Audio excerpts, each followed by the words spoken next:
We are talking the latest Detroit Lions news and rumors for you folks today, and we're going to break it all down. We're going to go over the 2023 Detroit Lions undrafted free agent pickups, look at some of these contracts, and what it means for the Lions' current players, because it's very intriguing when you look at this.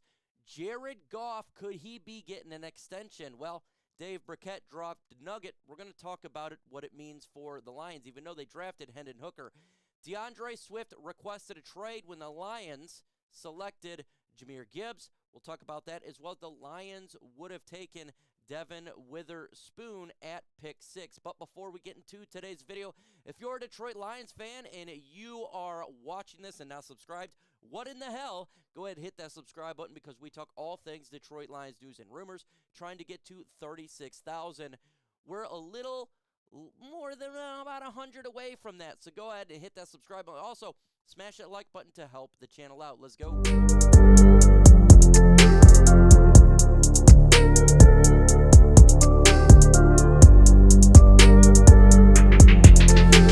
Undrafted rookies are players as well, and the Detroit Lions picked up quite a bit of undrafted rookies here after the NFL draft. So we're going to go through just a couple of here notable names. Quarterback Adrian Martinez, Kansas State here, a mobile dual threat quarterback, has a legit shot, in my opinion, to make the practice squad, help out the Lions defense against quarterbacks who can run around all over the place. If you know what our defense did last year, it was butt cheeks in that facet. So you get a young guy out there to help them out. Mohamed Ibrahim, Minnesota, 100,000 guaranteed. My God, that is a lot of money. And I gotta say here, with him coming to the Detroit Lions as an undrafted guy, I do believe he makes the team, and that puts Jermar Jefferson in a tough spot. Would Jermar Jefferson make the football team over Mohamed? I think not, because I think you got a ground and pound guy, younger, they put in investment there, making the team make sense.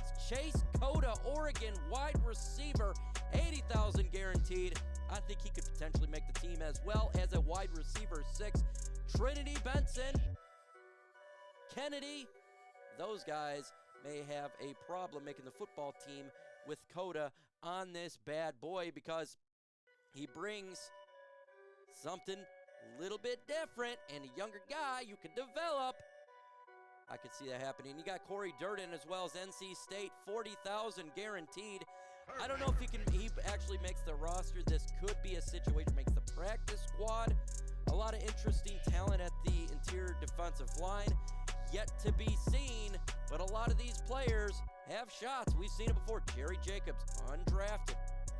So look for these guys to potentially make a jump to make our football team. Will Jermar Jefferson make the 53-man roster? Y for yes and N for no. Last year, practice squatter. That's what he did. Can he beat out Mohamed Ibrahim? Can he beat out Craig Reynolds? How many running backs / fullback make the roster? Let me know if you think that Jermar Jefferson makes it. Y for yes and N for no. It looks like the Detroit Lions coveted Devon Witherspoon quite a bit. Matter of fact, they're reportedly going to take him at pick 6, but Seattle took him before the Detroit Lions. So that kind of jumped around and screwed around the Lions selection at pick 6. He was a player coveted by Detroit, but instead the Lions traded out of 6 to 12 to get Jahmyr Gibbs. Report came out is the Detroit Lions may have selected Jahmyr Gibbs at pick 6, even ahead of Bijan Robinson. That is some interesting rumor and very intriguing the least. So that means they really coveted Gibbs quite a bit, not just because he's a running back, because he is a dynamic playmaker that can be utilized all over the offense. In the screen game, as a wide receiver in the slot, kind of like Deebo Samuel's utilized there for the San Francisco 49ers. They liked him so much, they may have taken him at pick 6. I gotta say, Would you select him there at pick 6, or would you win another way with the trade down or go to a different player? I must say, if they would have selected him at 6, I definitely, ears would have perked up, and I would have believed that is an overreach as well, because to me, Bijan Robinson is the better running back. I've liked Bijan Robinson quite a bit and watched him, and I do believe he was a better running back. So if they would have selected Gibbs over Robinson, I would have been absolutely stunned. And I do like the fact that they traded down, get another second-round pick to help out the Lions for this year's draft. So it would have been a bad move to me for the Lions to go ahead and get him at the 6th pick. Rumor also came out that DeAndre Swift requested the trade when Gibbs was selected. It wasn't just the Lions getting rid of him. It was Swift was unhappy. So was it right for the Detroit Lions to go ahead and trade him to the Philadelphia Eagles, give him a trade where he wanted to go? We did out Matthew Stafford. We traded where he wanted to go to the LA Rams. It seemed like he probably wanted to go to the Philadelphia Eagles, a team that went to the Super Bowl. So did the Lions get the best bang for the buck? Was it right for them to trade him to a team that we most likely will be competing with in the playoffs? That is a big question. I think it is good for a general manager to go ahead and trade a player generally where he likes to go, instead of trading him, say, to the Arizona Cardinals, to a team that's going to absolutely suck, or the Houston Texans, who it may not be a team making the playoffs. Probably could get a little bit more for him. It does show good relations with the front office and the players, as well as players around the league, that this organization is looking for the best interest of the player. Still, I am a person who looks for the best interest of our football team. So I don't know exactly what the Lions were looking at all around, but still, I don't know exactly how much they would have got from another team. Was that the best offer? 4th-round pick in 2025 and a swap in 7ths in positional value. So I don't know about that one. Question marks. But Swift wanted the trade. Lions granted it. Would you be pissed off if the Lions took Jahmyr Gibbs at 6? If they did. Why for yes and for no? That's going to be the pinned comment for this video. Rumor came out, more news, that Dave Birkett stated that the Detroit Lions are working, at least giving options potentially of getting our quarterback Jared Goff a new contract. Says Lions Brad Holmes said in an interview today that he has had dialogue with quarterback Jared Goff in a potential extension via Dave Birkett. Holmes added the two sides are in a very good place with that. Goff has 2 years remaining on his contract, inherited when he was traded for Goff and the Rams. His due base salaries is $20.65 million and $21.65 million next year, none of which is fully guaranteed. So should the Detroit Lions extend him, even though that we drafted Hendon Hooker early in round 3? Well, look, I think you do have to make contact with the agent as well as Jared Goff to kind of have a feeler of what he's looking for.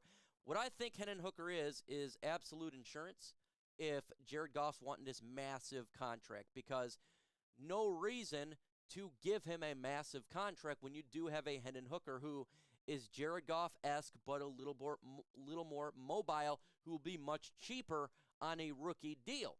If Jared Goff's not wanting a massive contract and he's just wanting to do a decent contract, then yeah, you have to get a hold of the agent, because what if he does have an amazing season this year?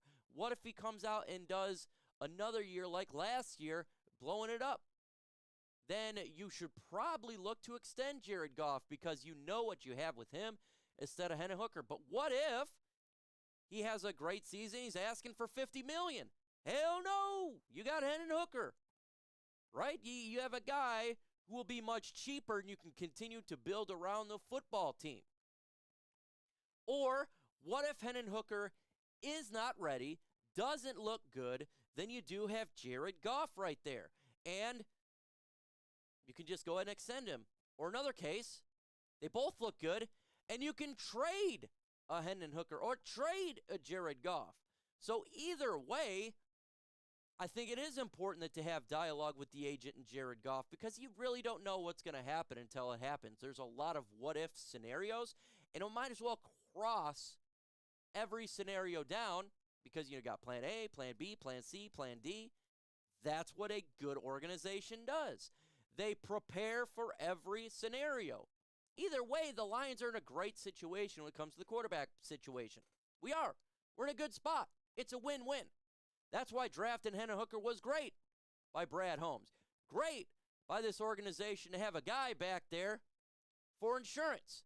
Have a guy able to play for each scenario because guess what? If you don't, the Lions could be in a bad situation when it comes to a contract extension of Jared Goff, or comes to a potential, upgrade at the quarterback position or injury. There's many reasons why drafting Hendon Hooker helps the Lions, and contract is one of those with Jared Goff. Gives them flexibility.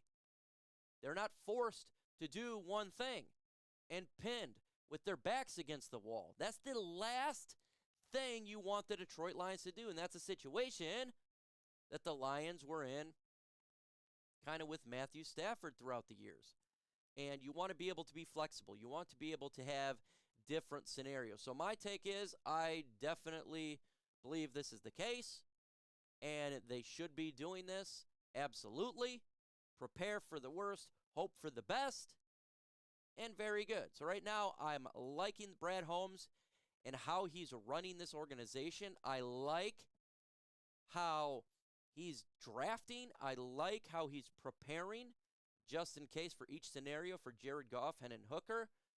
And more question mark is pretty much like, do you approve trading a player to the destination that he likes to go, or is he getting the best value? I think, we really don't know because we'll never know what the best value is for specific player trades. It's just going to come out after the trade happens. You're not going to hear generally from other teams. So we'll never know. Still, I thought the Stafford trade and Goff trade was great. I think the Swift trade was perfectly fine. So either way, it did look like it's good. But we got videos dropping here every single day, folks. That's why you got to make sure you hit that notification bell. That's why you got to make sure that you are subscribed so you don't miss out on the latest news, rumors. We got videos dropping every single day. Tomorrow, OPP Thursday. With that said, adios.